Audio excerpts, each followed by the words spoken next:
Hello everyone. तो ये part third है हमारे ग्रीक जोग्राफर्स का, और इससे पहले पार्ट 2 और पार्ट 1 भी मैंने वीडियो डाल दिया है। तो ये पार्ट थर्ड में हम लोग इरेटोस्थनीज से लेके हिप्पोकार्टस और हिपार्कस और लास्ट में थियोफ्रेटस और पोसिडोनियस के बारे में थोड़ा थोड़ा डिटेल्स पढ़ेंगे। ठीक है, तो चलिए इरेटोस्थनीज से स्टार्ट करते हैं। इरेटोस्थनीज, जिनको फादर ऑफ ज्योग्राफी कहा जाता है, इससे पहले हम लोग ने पढ़ा था कि हिकेटियस को भी फादर ऑफ ज्योग्राफी कहा जाता है। वो इरेटोस्थनीज से भी पुराने टाइम के थे, लेकिन इरेटोस्थनीज को फादर ऑफ ज्योग्राफी इनके काम के लिए और इनके सटीक कैलकुलेशन के लिए कहा जाता है। ठीक है, इनको फादर ऑफ ज्योग्राफी के साथ साथ फादर ऑफ जियोडेसी यानी कि भूगणित के पिता, और ये वैसे फर्स्ट जोग्राफर थे जिन्होंने अपने मैप में लैटिट्यूड लॉन्गिट्यूड का यूज़ किया था। ठीक है, तो ये भी पूछ सकता है कि name Greek geographer who used latitude and longitude first time in their map, तो उनका नाम हो जाएगा इरेटोस्थनीज। ठीक है, अच्छा, एक्यूमीन वर्ड जो होता है, जिसका मतलब होता है कि जहाँ पे लोग रहते हैं, एक्यूमीन मतलब जहाँ लोग रहते हैं, वो वर्ड भी इन्होंने फर्स्ट टाइम यूज़ किया था। इसके बाद इनके बारे में इन्होंने एक बुक लिखा था जोग्राफिका, जो काफ़ी फेमस है, और जोग्राफिका से ही जोग्राफी वर्ड भी निकला है। ठीक है, और इसका 17 वॉल्यूम है, अलग अलग वॉल्यूम अलग अलग बात करता है। ठीक है, अच्छा, जो इरेटोस्थनीज थे उन्होंने अर्थ का सरकमफ्रेंस 39,690 किलोमीटर मेज़र किया था, जो कि प्रेजेंट के 40,075 किलोमीटर के सरकमफ्रेंस के लगभग बराबर में है। तो इसलिए इनको याद किया जाता है कि इन्होंने उस समय में इतना सटीक कैलकुलेशन किया था। तो इन्होंने कैलकुलेशन क्या किया था, उसका कुछ प्रोसेस था जो इधर लिखा हुआ है, और उनके प्रोसेस में क्या गलती हो गया जिसके कारण थोड़ा सा मिस्टेक हो गया, वो भी इधर बताया हुआ है। तो चलिए इसको पढ़ते हैं। 21 जून को जो इरेटोस्थनीज थे, उन्होंने आशवान डैम, ये ग्रीक जोग्राफर थे, तो इन्होंने अपना जो काम है वो ग्रीक से ही स्टार्ट किया, और ग्रीस में एक जगह है आशवान डैम, जो कि मेडिटेरियन सी के पास है, और है एलेक्जेंड्रिया।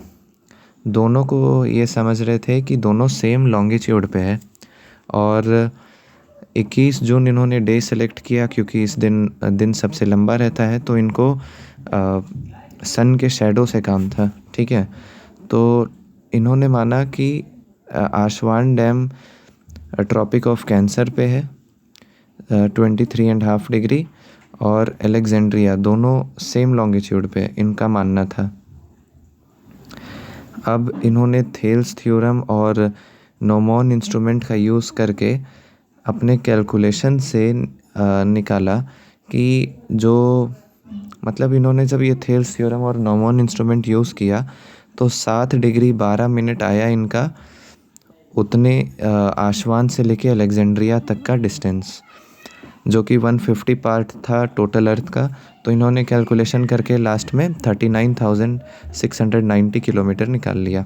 ठीक है, अब इनके प्रोसेस में क्या गड़बड़ रहा, तो इनके प्रोसेस में मेन गड़बड़ी रहा कि इन्होंने अलेक्जेंड्रिया से लेके आशवान तक का डिस्टेंस गलत मेज़र कर लिया था। ठीक है, और लॉन्गिट्यूड दोनों का सेम माना था, जबकि लॉन्गिट्यूड दोनों का अलग अलग है।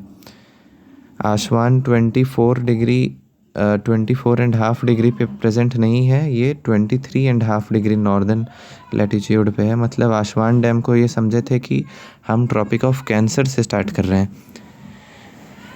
और लेकिन वो 24.5 डिग्री पे प्रेजेंट है, तो इसलिए इनका थोड़ा थोड़ा गलती के कारण 39,690 किलोमीटर आया।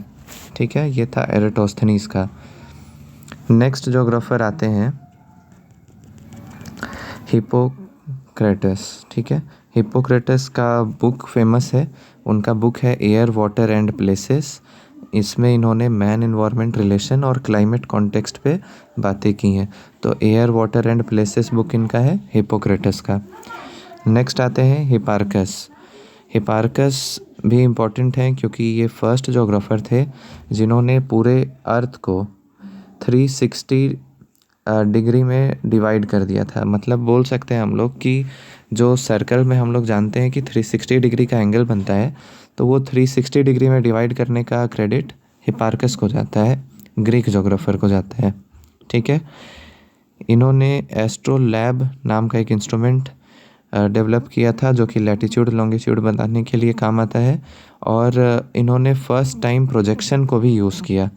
तो हिपार्कस वो फर्स्ट ग्रीक जोग्राफर थे या फर्स्ट जोग्राफर थे जिन्होंने फर्स्ट टाइम ये प्रोजेक्शन को यूज़ किया था। और कौन कौन सा प्रोजेक्शन यूज़ किया था? स्टेरोग्राफी प्रोजेक्शन और ऑर्थोग्राफी प्रोजेक्शन। ठीक है। अब आते हैं नेक्स्ट जोग्राफर के बारे में। तो नेक्स्ट हैं थियोफ्रेटस। इनका नाम बस पूछ सकता है कि ये किस फील्ड में काम किए थे। तो थियोफ्रेटस का बुक है एक प्लांट जोग्राफी पे। ठीक है।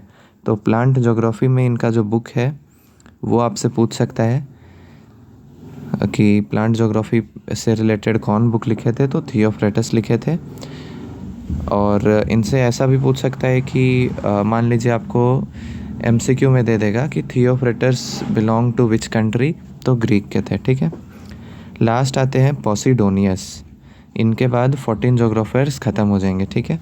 ये 14 मेजर जोग्राफर्स हैं और भी काफ़ी ग्रीक जोग्राफर्स थे। पॉसिडोनियस की बात करें तो इनका जो मेन फोकस था वो फिज़िकल जोग्राफी पे था, भौतिक भूगोल पे इनका मेन फोकस था। और इनकी जो बुक है द ओशियन, वो भी इम्पॉर्टेंट है। द ओशियन में इन्होंने टाइड्स को और ओशियन के लगभग कॉन्सेप्ट्स को अच्छे से एक्सप्लेन किया था। और टाइड का कॉन्सेप्ट तो इन्होंने बहुत अच्छे से उस बुक में एक्सप्लेन किया है। तो आई होप आपको समझ में आया होगा। तो आज इस वीडियो से ग्रीक जोग्राफर्स के टोटल 14 जो ग्रीक जोग्राफर्स थे उन सभी का ख़त्म हो जाता है। देखिए ये ग्रीक जोग्राफर्स थे। तो 14 ग्रीक जोग्राफर्स होमर से लेके पॉसिडोनियस तक मैंने आपको सारे बता दिए हैं। तो आप इन वीडियोस को देखिए, रिवीजन कीजिए, और आई होप आपको ये वीडियो समझ में आया होगा। Thank you.